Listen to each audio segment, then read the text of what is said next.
Now, Alex Ayala, she's really been the talk of Melbourne Park today. She's just 20 years old. Kagulat World, isang dambuhalang ala frenzy ang kasalukuyang yuyanig sa buong planeta. Sa gitna ng tindi ng init sa Melbourne Park, ang ating 20 anyos na Pinay Diamond na si Alex Ayala ay hindi lang basta naglaro. Nag-deliver siya ng isang ultimate frenzy na bida ngayon sa mainstream media worldwide. Mula sa 9 News Australia hanggang sa ABC News, headline ang pagkakagulo ng mga fans na libo-libong pumila. Pero ang marami ay turned away na dahil sa siksikan. Ang Court 6, literal na naging dagat ng watawat ng Pilipinas at mga hiyawan na nagpastan sa mga organizers. Bakit ito ginulat ang mundo? Dahil ang star power ni Alex ay lumampas na sa rankings. Ang kanyang press conference sa Australian Open Channel ay humakot ng 151,000 views. Doble pa sa nakuha ni Djokovic. Sa social media, exploding ang reaction ng mga netizens. Maging ang mga sikat na outlets gaya ng Asianet News at Tennis Up to Date ay kinikilala si Alex bilang most popular women's player sa buong tournament ngayon. Hindi na lang ito basta tennis. Ito ay isang national event na nagbubuklod sa mga Pilipino worldwide. Na parang mga laban ni Manny Pacquiao noon. Ang poise ni Alex sa gitna ng pressure ay nagbibigay inspirasyon sa bawat kabataang atleta. Handa na ba kayo? Dahil ang Ayala era ay opisyal nang nagsimula at ang sabog na ito ay maririnig hanggang sa kabilang panig ng mundo. Mga Kagulat World, ramdam na ang bagsik ng Pinoy power sa buong mundo.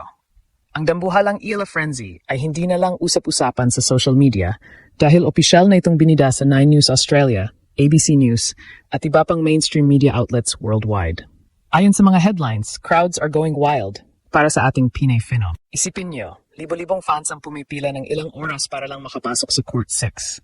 Pero dahil sa siksikan, marami ang naitataboy na. Pero imbes na umuwi, nananatili sila sa labas para mag-cheer. Ang Court 6 ay naging isang chaotic pero masayang sea of flags at hiyawan na nagpa-vibrate sa buong Melbourne Park. Ang organizers mismo, hindi makapaniwala sa insane crowd na dala ng isang world number 43. Ang main conflict dito? Ang clash ng insane fame laban sa elite expectations. Si Alex Ayala ay hindi na lang basta atleta. Siya ay isang national icon na bitbit ang pangarap ng milyon-milyong Pilipino. Marami ang nagkukumpara sa kanya kay Manny Pacquiao. Yung tipong kapag may laban siya, tumitigil ang mundo at nagkakaisa ang diaspora. Sa social media, lalo na sa live tweets, overflowing ang pride at thrill ng mga netizens. Sabi ng mga observers, nakakamangha kung paano siya nakakahakot ng crowd na mas malaki pa kaysa sa mga top seeds. Ang followers niya? Skyrocketing. Ang bawat post tungkol sa kanya ay trending at punong-puno ng admirasyon sa kanyang humble vibe at fighter spirit na nagbibigay lakas sa mga young athletes sa buong mundo. Ayon sa ating pag-monitor sa mga reaction online, marami ang nagsasabing ang poise ni Alex sa gitna ng pressure ay next level. May mga neutral fans mula sa iba't ibang bansa na nag-post na hindi nila inaasahan na ganito katindi ang suporta sa isang Filipina athlete. Ang mga hiyawan at chants na "Let's go Alex" ay nag-spark pa ng mga etiquette debates sa tennis world. Pero ang general sentiment ay positibo. Si Alex ang nagdadala ng bagong buhay at infectious energy sa sport na madalas ay seryoso at tahimik. Global impact? The tennis world is shaken. Ang mga international media gaya ng Asianet News at Tennis Up to Date ay tinatawag siyang most popular women's player sa kasalukuyan. Ang views niya sa online streams ay nagdo-dominate at pati ang mga outer courts ay nagmumulang center court dahil sa dami ng tao. Yung buzz online? Worldwide inspiration ang hatid ni Alex. Maging ang mga neutral fans ay tinatawag siyang breakout role model dahil sa kanyang poise na nag-inspire beyond borders.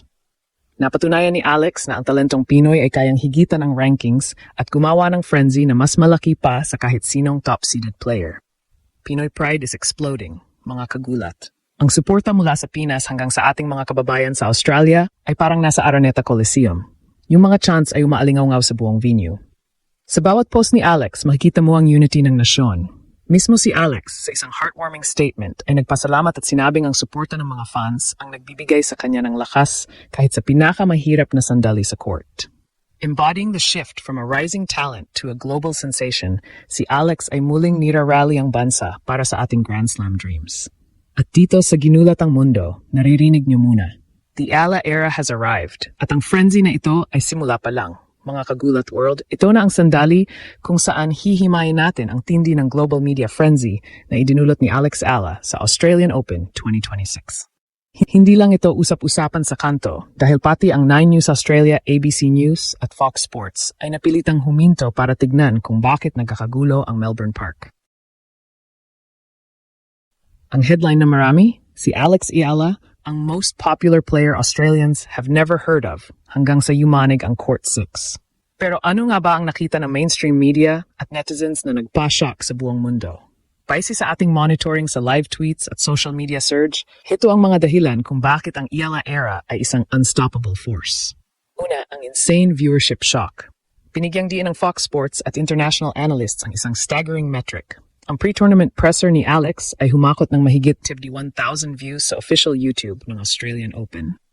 Isipin niyo, ang world icons gaya ni Djokovic at Sabalenka ay nasa libo-libo lang. Ayon sa mga reaction online, ito ang nagpatunay na ang marketability ni Alex ay hindi lang regional kundi global. Maraming netizens ang nag-tweet na genuinely wondering if Alex Eala is already the most popular player in women's tennis right now. Dahil kahit ang mga practice sessions niya ay dinudumog na parang finals match. Ang mainstream media ay stunned dahil ang isang player na world number 43 ay kayang eclipsan ang atensyon na nakalaan para sa mga multi-Grand Slam champions. Pangalawa, ang The Court 6 chaos. Naging malaking balita sa Australia ang desisyon ng organizers na ilagay si Alex sa Court 6 na tinaguriang party court. Ayon sa 9 News, ang mga Filipino fans ay dumagsa na parang sea of flags at ang mga security guards ay kinailangang dagdagan dahil sa sobrang dami ng tao. Maraming fans ang turned away pero ang mga tweets ay punong-puno ng admirasyon. The energy is electric, like a Pacquiao fight but with rackets. Ang mainstream media ay bilib sa unity ng Pinoy diaspora na ginawang home turf ang Melbourne. Maging ang mga tennis purists ay nagkaroon ng debate dahil sa lakas ng hiyawan. Pero ang general consensus? Si Alex ang nagbigay ng bagong soul at infectious energy sa torneo na madalas ay masyadong tahimik. Pangatlo, ang humble icon status. Sa gitna ng Eala frenzy, ang pinakahinangaan ng ABC News at ng mga netizens ay ang pagiging down-to-earth ni Alex. Sa kabila ng dambuhalang views, sinabi ni Alex sa media na malayo pa ako sa level ng mga gaya ni Djokovic. Ang humility na ito ang lalong nagpa-skyrocket sa kanyang followers. Ayon sa mga live reactions, ang pagiging fighter hanggang dulo ni Alex ang dahilan kung bakit siya ang bagong role model ng next-gen athletes. Sabi nga ng mga observers, ang popularity ni Alex ay hindi lang dahil sa galing niya, kundi dahil sa heart na ipinapakita niya sa bawat point. Ang ating fearless forecast, ang global media spotlight na ito ang magsisilbing mental armor ni Alex para sa Philippine Open 2026. Ang hype na nabuo sa Melbourne ay magtutuloy-tuloy sa Maynila, kung saan mas lalong sasabog ang suporta. Si Alex Eala ay hindi na lang player, siya ay isang mainstream phenomenon na handang baguhin ang kasaysayan. Handa na ba kayo? Dahil ang frenzy na ito ay hindi pa tapos, ito ay simula pa lamang ng mas malaking sabog ng Pinoy power sa buong mundo.